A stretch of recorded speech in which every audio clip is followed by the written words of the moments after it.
என் புள்ளைய மார்க்கெட்டுக்கு கூட்டிட்டு போனேன். கொஞ்ச நேரம் கூட சும்மா இல்ல. தக்காளி எடுக்கிறது, வெங்காயம் எடுக்கிறதுன்னு எதையெல்லாம் பாக்குறானோ அதெல்லாம் எடுத்து விளையாடுறது. அவங்க அம்மா எதையாச்சும் எடுத்து கொடுத்தா அதை அழகா எடுத்துன்னு வந்து என்கிட்ட கொடுக்குறான். இதோ பாருங்க, அவங்க அம்மா குடமிளகாய் எடுத்து கொடுத்தா நான் கேட்குறேன்னு கொடுத்துட்டு தேங்காய் எடுப்பான்னு பார்த்தா அவனுக்கு குடமிளகா தான் பிடிச்சிருக்கு போல, திரும்ப திரும்ப அதே எடுத்து கொடுக்குறான்.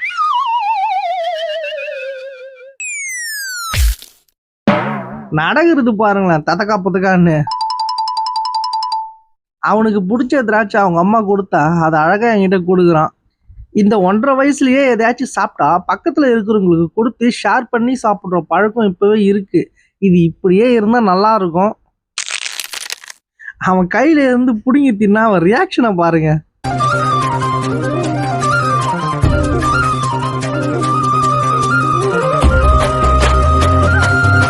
கடைசியா பர்ச்சேஸ் எல்லாம் முடிச்சுட்டு கடைக்கு வெளியே வந்து என் பையனை வெறுப்பேத்தலான்னு அவனுக்கு பாய்னு சொன்னா, அவன் கோபத்துல கீழே உக்காந்து போராட்டம் பண்றதும் அப்புறம் என் வண்டியை போட்டு அடிக்கிறதுன்னு பாவம் புள்ளிய ரொம்ப வெறுப்பேத்திட்டும் போல.